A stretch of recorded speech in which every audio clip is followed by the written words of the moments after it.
నమస్కారం. లక్ష్మి చెప్పే కథలకు స్వాగతం. వీణులతో వీక్షించటానికి సిద్ధం కండి.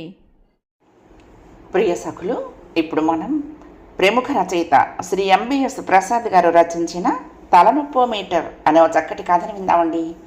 ఈ కథ 1998 జూన్లో విపుల మాసపత్రికలో ప్రచురింపబడింది. ఇక కథ మొదలు పెట్టేస్తున్నానండి. తాను ఆరోగ్యంగా ఉంటూ ఇంటిల్లిపాదిని ఆరోగ్యంగా ఉంచగలిగే వ్యక్తిని ఇల్లాలు అంటారని పెళ్లికి ముందు నుండి రాజాకు తెలుసు. అతను టీవీ యాడ్స్లో చూశాడుగా. ఇల్లాలు అనే మనిషి హార్లిక్స్ తాగి ఎప్పుడూ ఫ్రెష్గా ఉంటుంది. ఆటల్లో దెబ్బ తగిలించుకొని వచ్చిన కొడుక్కి అయోడిక్స్ రాస్తుంది. వానలో తడిసొచ్చిన పతిదేవుడికి ఛాతీ మీద విక్సు పూస్తుంది. పడుకోబోయే ముందు నుదుటి మీద ముద్దు పెడుతుంది కూడా. లోకంలో ఇల్లాళ్ళందరూ ఇలా ఉండగా తన ఇల్లాలు మాత్రం రోగిష్టిది ఎందుకైందో అంతుపట్టలేదు రాజాకి. అలా అని ఆడవాళ్ళకి అసలు జబ్బులు రావని అతను అనుకోలేదు. పెళ్ళైన 40 ఏళ్లకు కీళ్ల నొప్పుల మందుకి మోడల్గా పనిచేసే అర్హత సంపాదించుకుంటారని అతను అర్థం చేసుకోగలడు. కానీ పెళ్ళైన 4 నెలలకే సావిత్రి రోగానికి గురవ్వటం అతనికి మింగుడు పడలేదు. అది ఎటువంటి రోగం? మందుకు లొంగని మహమ్మారి. తలనొప్పి రావటం కూడా విచిత్రంగా వస్తుంది. ఏ అలసట లేకపోయినా సరే వచ్చింది ఓ పట్టాన పోదు. ఒక ప్రత్యేక లక్షణం ఏమిటంటే తలనొప్పి గురించి సానుభూతి చూపించి అమృతాంజనం రాసి తగ్గిద్దామని భర్త ప్రయత్నించిన కొద్దీ తలనొప్పి చికాకు పెరిగిపోతూ ఉంటాయి. ఈ తలనొప్పిని నిర్లక్ష్యం చేస్తే ఏ నెర్వస్ డిజాస్టర్కు దారితీస్తుందని డాక్టర్ దగ్గరికి వెళ్దామని చెప్పి చూశాడు భార్యకి. సావిత్రి వినలేదు. అదే పోతుందిలేండి అనేది. ఆ అనటం కూడా ధైర్యం చెబుతున్నట్లు అనునయంగా అంటున్నట్టు ఉండేది కాదు. నా బతుక్కి డాక్టర్ దగ్గరికి వెళ్ళటం ఒక్కటే తక్కువైంది అన్నంత విసురుగా చెప్పేది. రోగ తీవ్రత వలన స్థిమితం చేయడాలా మాట్లాడుతున్నావు, కానీ ఇలా ఎర్లీ స్టేజెస్లోనే త్వరగా వైద్యం చేయించేసుకుంటే మంచిది. ఈ తలనొప్పి బాధ శాశ్వతంగా వదిలిపోతుంది అని హితవు చెప్పబోయేవాడు రాజా. కానీ అదేమిటో కానీ ఇలాంటి మాటలు కూడా సావిత్రికి చికాకు తెప్పించి తలనొప్పిని పెంచేవి.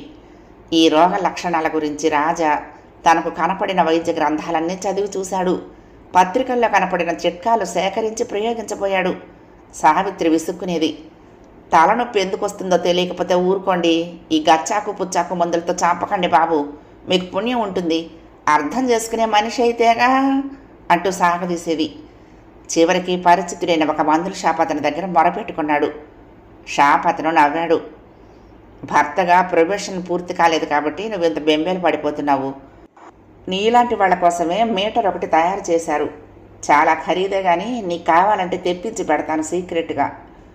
మార్కెట్లో బహిరంగంగా అమ్మి దాని ప్రభావం చెడగొట్టకూడదని అది కనిపెట్టిన సైంటిస్టు ఆంక్ష పెట్టాడు అన్నాడు.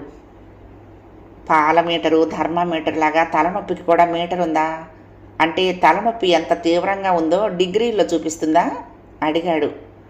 ఆహా, దాంతోపాటు పేషెంట్ మైండ్ రీడ్ చేసి కారణం కూడా చూపిస్తుంది. మెసేజ్ అన్న బటన్ నొక్కితే చాలు పేజర్లోలా అక్షరాలు వస్తాయి. చెయ్యాల్సిందల్లా దాన్ని నీ భార్య దిండు కింద పెట్టాలి. 5 నిమిషాల్లో కారణం తెలిసిపోతుంది చెప్పాడు షాప్ అతను.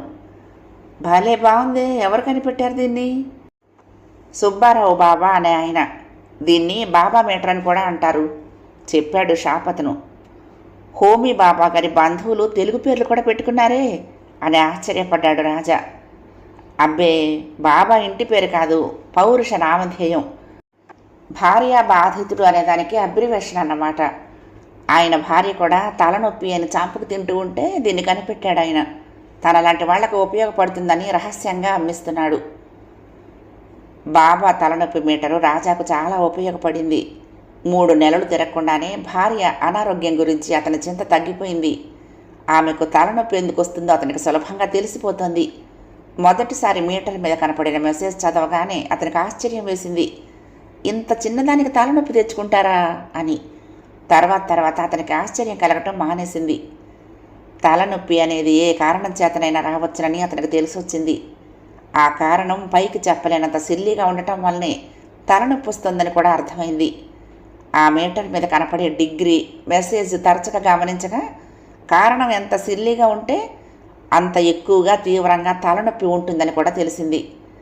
అంత సిల్లీ రీజన్గా తలనొప్పి వస్తున్నందుకు చికాకు వల్లనో, అంతకంటే మంచి కారణం దొరకనందుకు దుఃఖం వల్లనో తీవ్రత పెరుగుతోందని గ్రహించుకున్నాడు.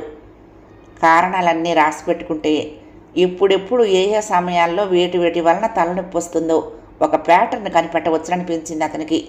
అతను నోట్ చేసుకున్న కారణాల్లో కొన్ని. వంట వండే మూడు లేదు, హోటల్కి వెళ్తే బాగుంటుంది. ఈయన హోటల్ ఊసెత్తకుండా తనే వంట చేసి పెడతానంటున్నారు. వెళ్ళబోయే ఫంక్షన్లో నాకంటే అందగత్తులున్నారు. ఈయనకు అది తోచదు. ఫంక్షన్కి రమ్మని బలవంతం చేస్తున్నారు. ఆయన పేకాటికి వెళ్ళటం నాకు ఇష్టం లేదు. ఇంట్లోనే ఉండి హాయిగా నాతో కబుర్లు చెప్పొచ్చుగా. ఇంటికి గెస్టుల్ని పిలవడం శుద్ధ వేస్ట్. తలనొప్పి అని పడుకుంటే కాఫీతో సరిపెట్టుకొని పోతారు, లేకపోతే భోజనాలంటూ చంపుకు తింటారు. జ్వరం కూడా అని చెప్తే ఒంటి మీద చేయి వేస్తారు. అప్పుడు దగ్గరకు లాక్కుంటే సరి. నిన్నటి నుంచి ఆయన పట్టిన అలక ఒక్క నిమిషంలో ఎగిరిపోతుంది. కారణం ఏమీ లేదు, ఏమీ తోచక. ఏదైనా కొని పెట్టమని అడిగితే సరి. ఏం కొనమందామో ఇంకా తేల్చుకోలేదు. ఇప్పుడు నిజంగా తలనొప్పి. పక్కింటి ఆవిడ మంచి చీర కొనుక్కుంది. క్రమంగా రాజాకు భార్య తలనొప్పి తీరు తరహా తెలిసిపోయింది. ఆమెకు ఏ సందర్భాల్లో అది వస్తుందో తెలుసుకుని ముందు జాగ్రత్త చర్యలు తీసుకోసాగాడు. పోగా సావిత్రికి తలనొప్పి తెచ్చుకునే అవసరమే కనపడటం మానేసింది. అదొక తలనొప్పి కూర్చుంది ఆమెకు. తనలో స్త్రీ లక్షణాలు అంతరించిపోతున్నాయా అని భయం పట్టుకుంది. ఇది ఇలాగే సాగితే భర్తను సాధించి దారికి తెచ్చుకునే సాధనం పోతుందని బెంగ పెట్టుకుంది. అసలు ఇంత హఠాత్తుగా భర్తకి తెలివితేటలు ఎక్కడి నుంచి వచ్చాయా అని అబ్బురపడింది. మెడికల్ షాప్ అతను భర్తకు ఫ్రెండ్ అని తెలుసు.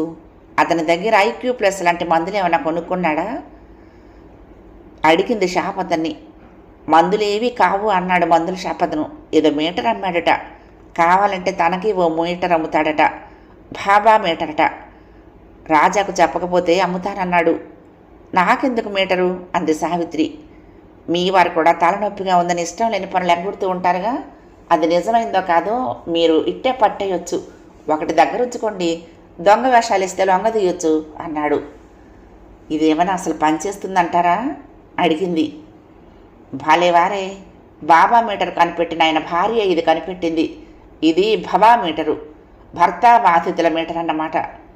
ఓ వారం పాటు వాడి చూసి నచ్చితేనే డబ్బులు ఇవ్వండి, లేకపోతే వాపస్ చేసేయండి అన్నాడు షాప్ అతను.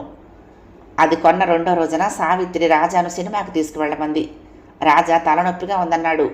ఆస్పిరిన్ వేసుకుని ఆమె చేత కాఫీ ఇప్పించుకుని తాగి పడుకున్నాడు. అతను పడుకున్న పావు గంటకు సావిత్రి లేపింది. మీ ఫేవరెట్ టీవీ సీరియల్ మిస్ అవుతుందని భయపడకండి. పక్కింటి ఆవిడని రిక్వెస్ట్ చేస్తే వాళ్ళ VCRలో రికార్డు చేసి పెడతానంది. సినిమా నుంచి వచ్చాక అది చూద్దాం, త్వరగా తెమ్మలండి, ఆలస్యం అయితే కార్నర్ సీట్లు దొరకవు అని తొందర పెట్టింది. తన మనసులో ఉన్నమాట సావిత్రికి ఎలా తెలిసిందా అని తికమక పడుతూనే రాజా గబగబా తయారయ్యాడు. 2 రోజుల తర్వాత రాజా ఆఫీసు నుండి ఆలస్యంగా వచ్చాడు. తలకాయ పగిలిపోతుందని బట్టలు కూడా మార్చుకోకుండా వచ్చి మంచం మీద వాలిపోయాడు. కాసేపటికి కంచంలో అన్నం పెట్టుకుని వచ్చింది సావిత్రి. మీరు ఆలస్యంగా ఎందుకు వచ్చారని అడగలేండి, తలనొప్పి అని చెప్పకుండా భోజనం చేయండి అంది. ఇక రాజా ఉండబట్టలేకపోయాడు. థాట్ రీడింగ్ ప్రాక్టీస్ చేస్తున్నావా అని అడిగాడు. నీవు నేర్పిన విద్యయే నీరజాక్ష అంది సావిత్రి చిరునవ్వు నవ్వుతూ. కొంపదీసి నువ్వు మెడికల్ షాప్ అతను? సావిత్రి పకపక నవ్వింది. భావా బెబ్బెబ్బే అని నాలుక బయటపెట్టి వెక్కిరించింది. రాజా కూడా నవ్వుతూ ఆమెను అమాంతం మీదికి లాక్కున్నాడు. మర్నాడు సాయంత్రం రాజా సావిత్రి దిండు కింద మీటర్ తీసేద్దామని వెతికితే ఎక్కడా కనపడలేదు.